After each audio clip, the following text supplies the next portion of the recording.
Hello guys. Today's topic is vasculitis. Uh, Again, this is one of the most important and confusing one.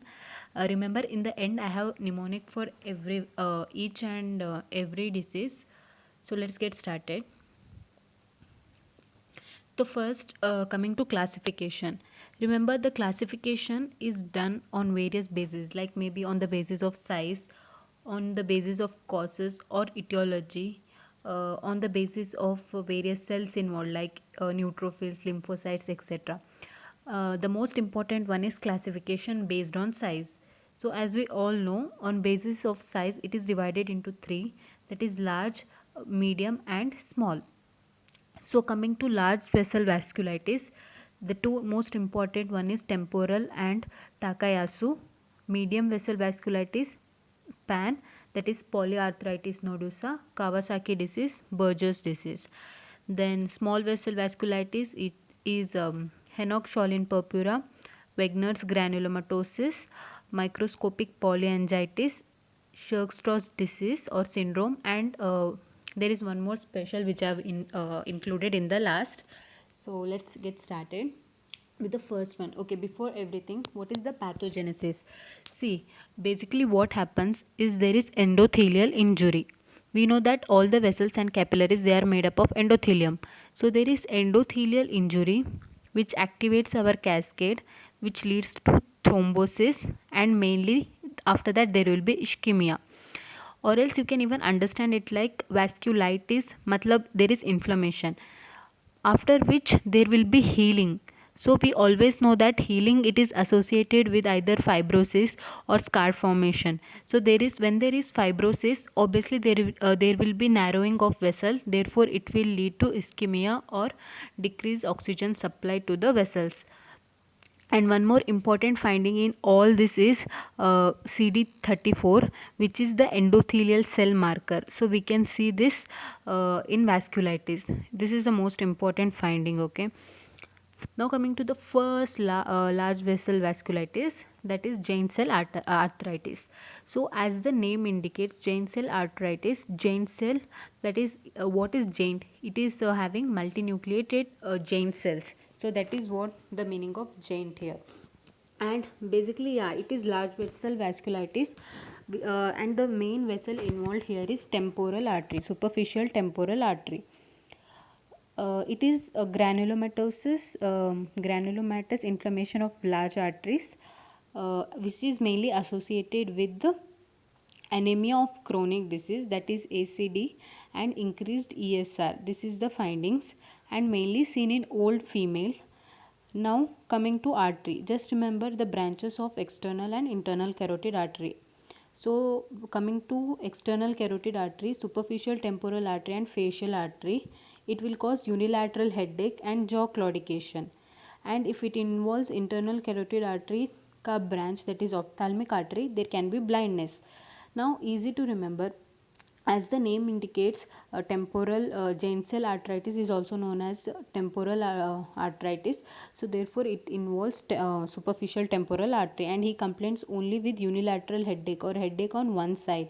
And most important feature is while having food or anything, or while chewing food, there will be pain or extreme pain, that is because of supply of facial artery to the muscles of mastication. So therefore it causes jaw claudication. And the main finding here is intimal thickening or fibrosis and fragmentation of lamina. And remember, before biopsy we always give cortisol to the patient, because since it involves ophthalmic artery, so any damage or any negligence can lead to permanent blindness. So it is very important to give steroids before biopsy. And one more important finding is, it is here vasculitis, in this vasculitis it is mainly segmental. Therefore whenever we are doing biopsy, we have to take more than 3 centimeter, that is 3 to 5 centimeter, and we have to take many segments, because it can give false result. Since it is only segmented, beach ka part it can be normal, so there can be false result. Therefore we have to take many biopsies.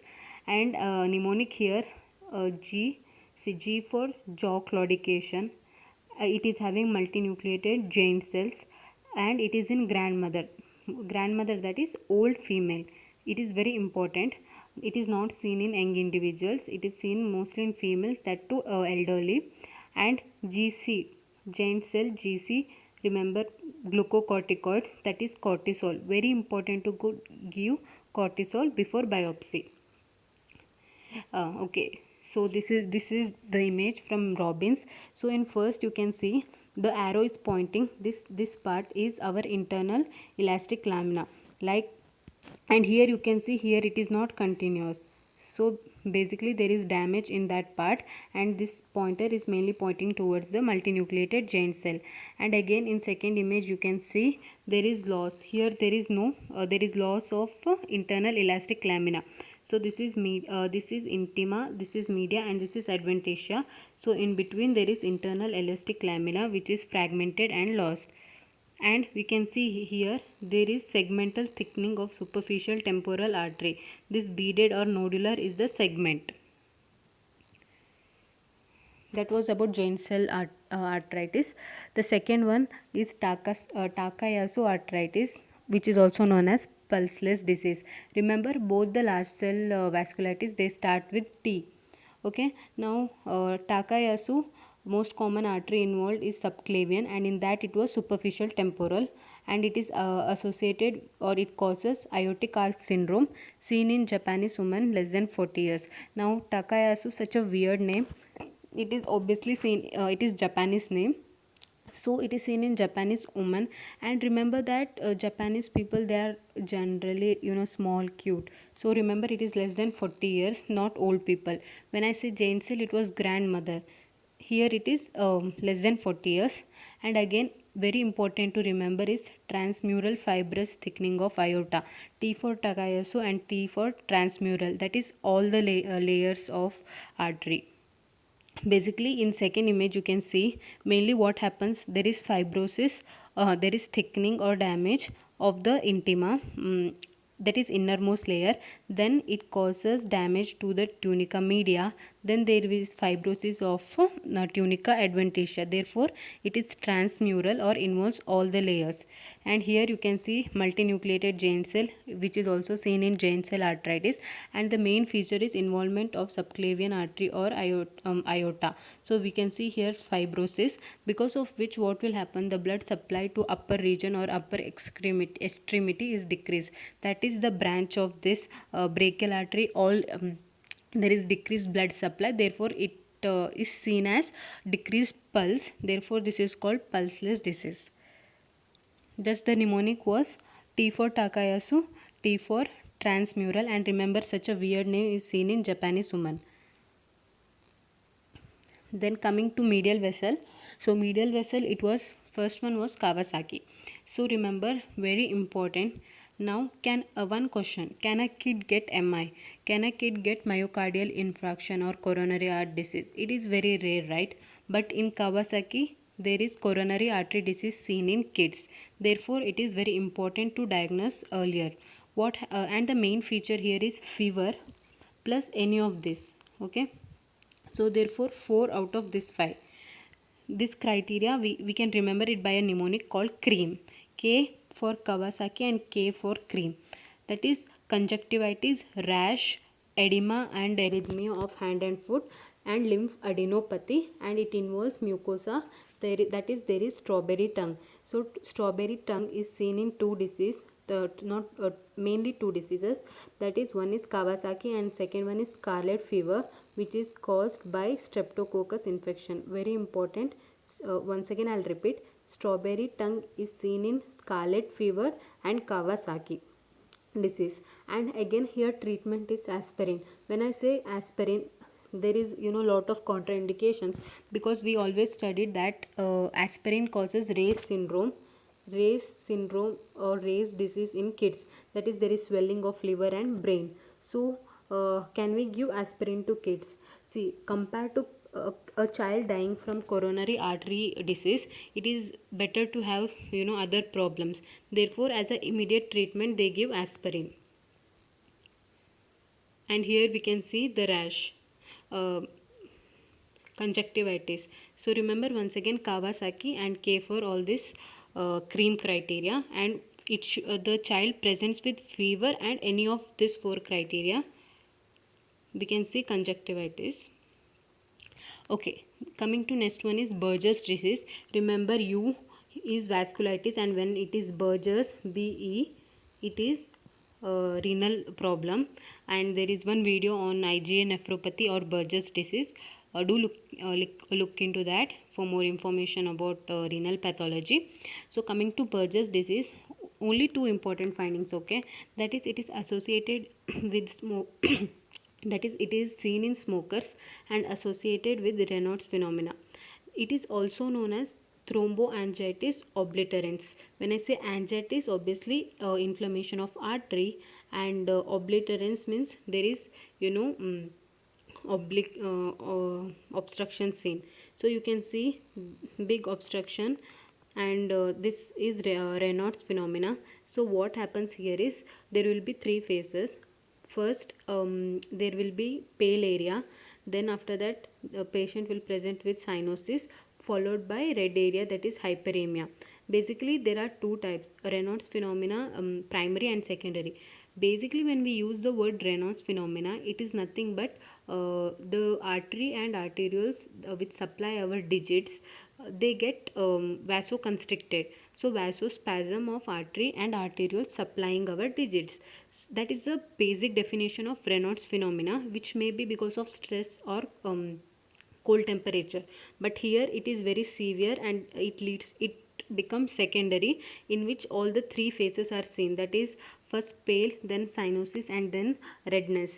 And the common treatment for this is using calcium channel blockers, which causes vasodilation, and we even use phosphodiesterase inhibitors like Viagra.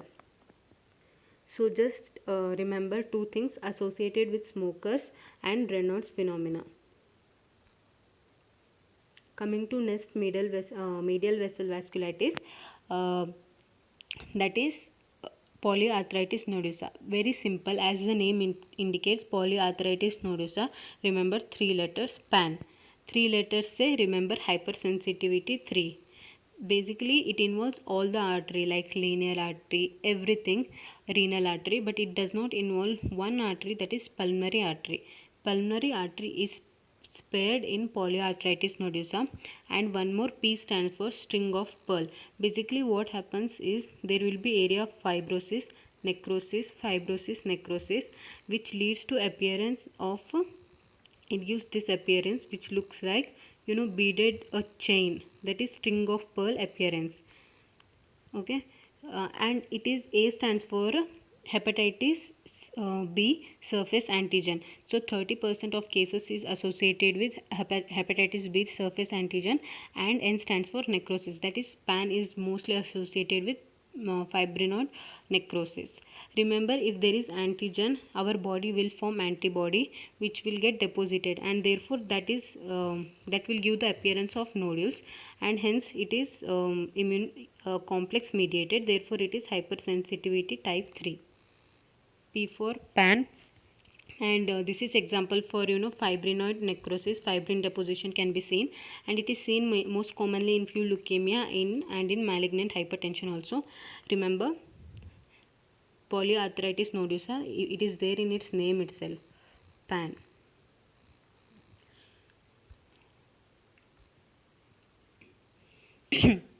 The coming to small vessel vasculitis, the most common is Henoch-Schönlein purpura, and remember one thing, this is easily we can identify this because there is palpable purpura seen on buttock and legs in kids. This is a classical finding which is seen, therefore it is always easy to diagnose this disease.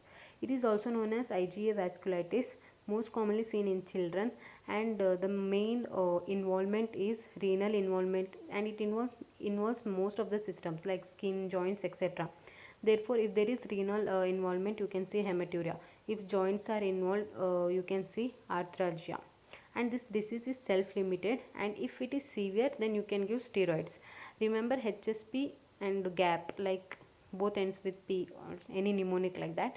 Therefore glomerulonephritis, that is it is involving kidney. and arthralgia and palpebral purpura. This is the important finding. In HSP, the purpura is the important finding, and it is seen in kids, not in adults. See, this is the palpebral purpura on the legs and backs, buttock of child. Coming to next one, there are only few left. So Wegener's granulomatosis or granulomatosis with polyangiitis. Easy mnemonic here to remember is we are lucky. Therefore, remember lower respiratory tract, upper respiratory tract, involvement of kidney and C. anca. So when I say involvement of kidney, it can be presented with hematuria, RBC cast, rapid progressive glomerulonephritis or any kidney problems, and it is having both involvement and upper and lower respiratory tract. Just remember V for Wegener's, we are lucky, LUCKY, K for kidney, C for C. anca, and very important, it's not P. anca, it is involvement of C. anca, which is also known as anti-MPO, anti-myeloperoxidase, and involvement of both upper and lower respiratory tract. Okay, see, this is again the lesion which is seen in lungs. I told you upper and lower respiratory tract, and there can be bilateral, large nodular density and infiltrates, and this one is nothing but as the name indicates, there will be lots of giant cells, there will be lots of infiltrates, sorry, not giant cells, it is infiltrates seen. Okay, this one is microscopic polyangiitis. The main thing again, there is always confusion between Wegener's and microscopic polyangiitis. Remember, microscopic polyangiitis, again the name itself indicates it is associated with P. anca, while previous was associated with C. anca. So it is associated with P. anca and M for multiple organs, like there can be lung involvement, kidney involvement, brain, heart, skin, therefore multiple organ. And when I say lungs, it is very important to remember that it does not involve upper respiratory tract. Therefore, there can be no involvement of nasopharynx, or there is no granuloma. Very important and differentiating feature from the previous one. And Q somewhat sounds like kidney. And the best mnemonic here is we have PM. So you make it alphabetical order, LMNOP, Q, like that.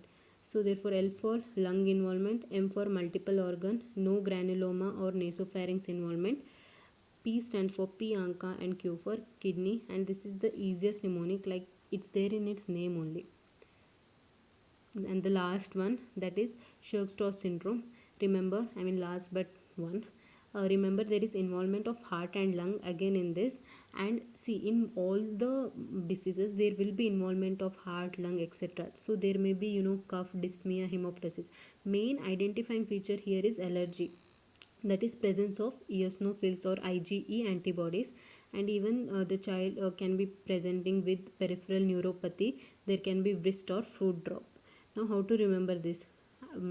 Remember Churg-Strauss syndrome. So Strauss is something related to stress. Therefore remember, he is in stress, help him. The mnemonic here is help. H for heart involvement, E for eosinophils, L for lung, and P for P. anca and peripheral neuropathy. I guess this is one of the easiest mnemonic to remember because it is very confusing. Always remember it is associated with allergy or eosinophils, and help will make you sure that you remember it is P. anca. And remember, C. anca was present only in Wegener's granulomatosis. Okay, the last one, final one, cryoglobulinemia vasculitis. So it is associated with the HCV. This was the recent question which was asked in FMG exam. So hepatitis C, it is mainly associated with which vasculitis, that is small vessel vasculitis, cryoglobulinemia, and it has a triad, and the mnemonic is POW. That is, there can be purpura, arthralgia, and weakness, and mainly it involves both antibodies. Remember, IgE antibody was the previous one, Churg-Strauss syndrome, and IgA and G is in cryoglobulinemia. Only involvement of IgA was in HSP. And as I told, I am ending this with one more disease, that is Behçet's disease, and this is mainly in oral GIT. There we'll study this, but here I have just included the triad, that is there is recurrent oral ulcers, this is the most important finding. Normally we all get oral ulcers, but this patient presents with recurrent oral ulcers and genital ulcers and uveitis. This is the important finding. And the mnemonic here is rug. It's not that important. Remember, this is important and confusing one, so remember the mnemonic POW, and it is associated with hepatitis C. That's it. Do subscribe to my channel. Thank you.